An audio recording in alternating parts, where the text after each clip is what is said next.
It's the Date Master. We're back. We're back. It's my previous video.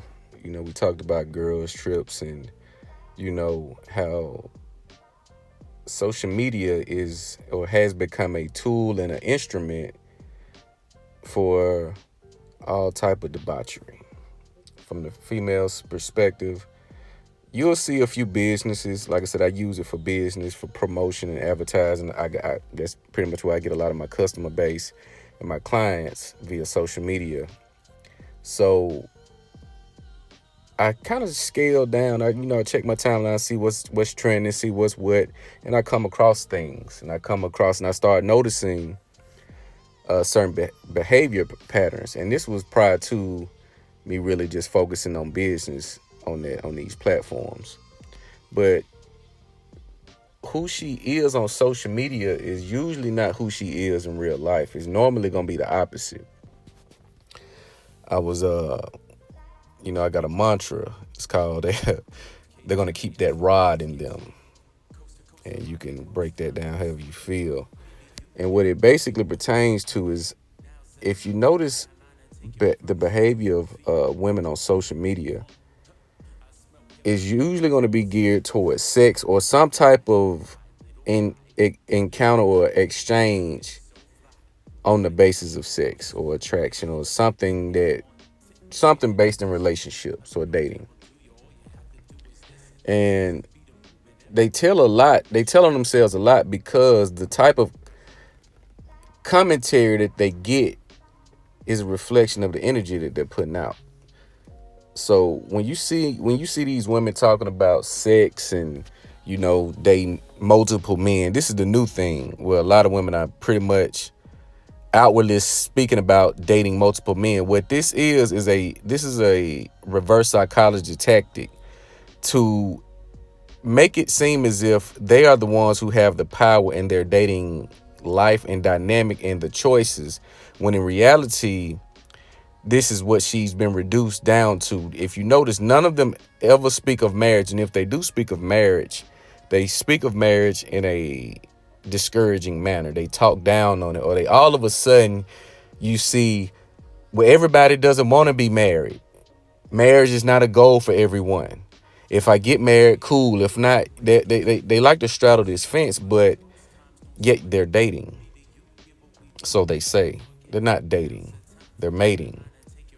Most of these women who you see speak in this fashion have hit the wall at 90 miles an hour. You never see women over the age of 26, 27 speaking in this fashion. When these women are young, vibrant, everything going for them, you don't hear them speaking in this manner. It's only until they reach a certain status is when they start, all of a sudden, marriage is not a goal. And what some of these attributes are, they have Dunlap's disease. I forgot who coined the phrase, but that shit is hilarious. So they got Dunlap's disease, where the stomach then lapped over their waist.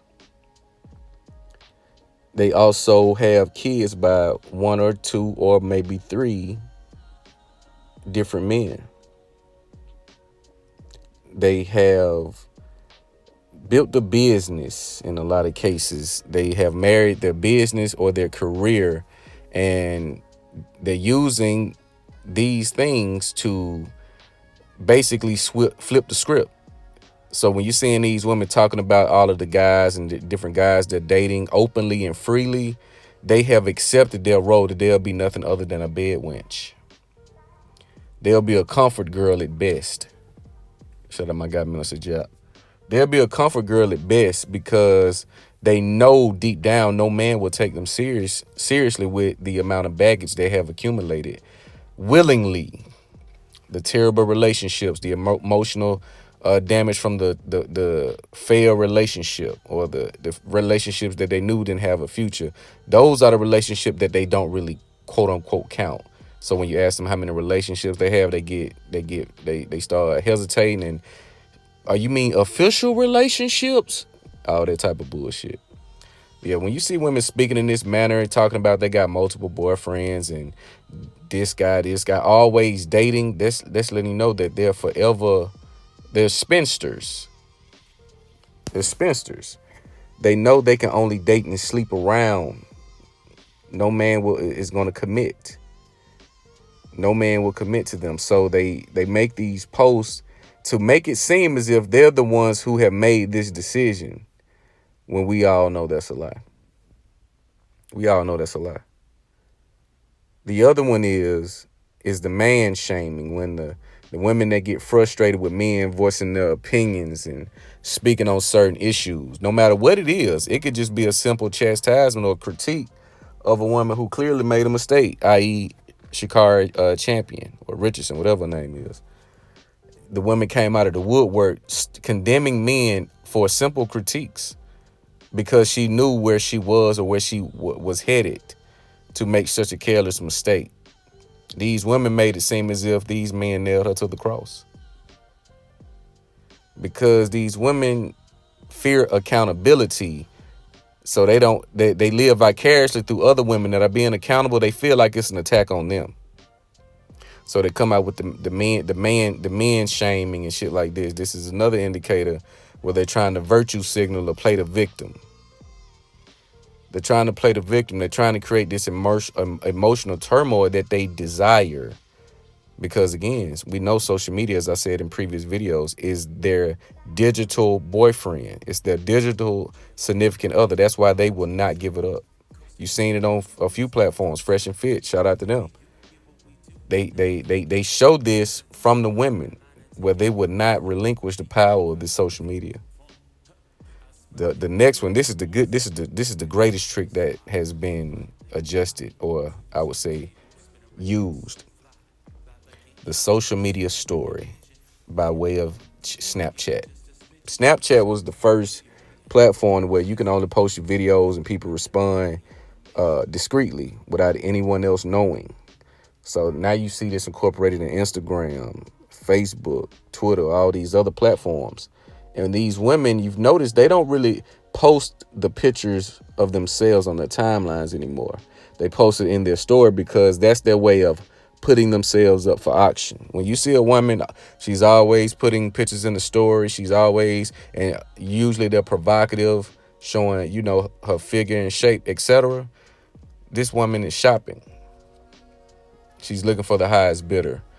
The highest bidder is going to be the guy that she has been fishing for. And he finally says something. He finally jumps into this DM. And that's the guy who she has done all of this work for. Or one of them. It could be a few. But normally it's about one or two guys. Because these women, as they get older, they get more picky. They get more entitled to the type of men they feel they should have. So you're seeing the provocative pictures in the story now. This is their way to engage any guy that it could be the guy, he may just say the right thing. Some of you guys are getting so desperate that you're leading in with your wallet. What's your cash app? I want to buy you lunch. Of course they'll respond to your dumb ass. They'll take the free food any day. That saves them $20, $25 for lunch, gas, etc. They're going to take your money. But you guys have become so desperate not knowing that you're enabling a certain behavior and mindset. But the guy that they find sexually attractive, this is their, imprint or a replica or a version of her imprint. She's been waiting for him to say what he says or whatever he's going to say. So she's getting validation from you guys just to make sure she still has a full tank. So she'll look at the compliments. She can see those because you get the notifications. I can get the notification without actually opening up the DM. We know how this works. So she's going to take all of that free attention that you guys are giving her. That's gassing her up. So she's going to post more and more and more because her ego has an insatiable appetite. She has this insatiable appetite. So she's going to take the free compliments.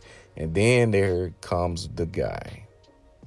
The guy she's been waiting or has been watching, unsure if she meets his standard. And they give off cues. They give off a lot of different cues. Loving your pictures. You should be familiar with this. Liking your post and commenting, etc. These are some of the social media tricks that they will use to engage or coerce you to take it to the DM. They can't come out and say that they're interested or attracted to you in your comments because everybody else can see those. So when they do that, they know that they're validating you and they want to feel like they have something exclusive. They want to feel like they have an exclusive member. That's why when they meet you, all the work you put in and all of everything that you've done for yourself and built for yourself, they expect you to just let them be the only ones that have access to that. It's crazy, right? But yes, her social media is very detailed. Some other things you need to pay attention to. Bible verses. If you see an overly church, especially in 2021, you would have noticed this even a few years ago. When you see a woman posting number religious, non-toxic, all of that uh, self-healing porn, that they're either in church or they found another route of spirituality and all of this is every day, because once you're in this state of mind, this is something that just happens. You're organically peaceful. You don't have to put effort into being a peaceful soul. You don't have to put effort into blocking out negative energy. You just exist. So when you start to see a lot of the Bible verses and the sad stories and all of this, these are women you may want to avoid because they're fighting some demons, thinking that posting it on social media is going to help, or they're going to channel the energies from other people that may identify with whatever plight they posted or whatever scenario they put up to get the sympathy. Those are definite what we like to call go-livers. For those who in the know, a go-liver, that means she goes live. She's going hard in the paint. These women in particular, they will pretty much lead you astray into thinking that they're just wholesome and all of this because of their social media presence. Normally what you see on social media and off of social media is going to be the total opposite when it comes to women and female nature. Yeah.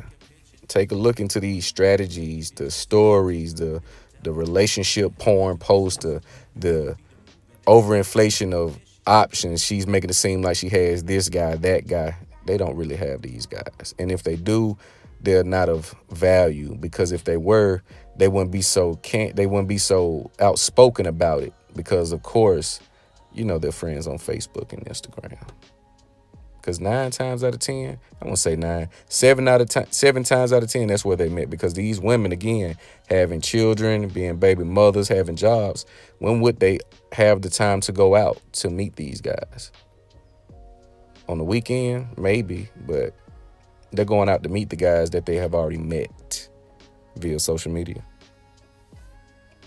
But her social media can be tricky. The selfies, so I'm going to touch on that before I get out of here. The constant selfies. If it's selfie, picture of myself, that is a insecure narcissist. It's an insecure narcissist. This person needs constant validation, attention, kind words, and, everything that goes into the validation pot. They need this. They have to post a selfie, a picture a day. They're definitely dealing with some insecurity issues, definitely attention whores, and you may want to stray away from those type. But definitely check it out, man. Make sure you like, comment, subscribe. Send me an email, send me a DM, give me something you want me to discuss. I'll drop it. It's the Date Master. We out. Peace.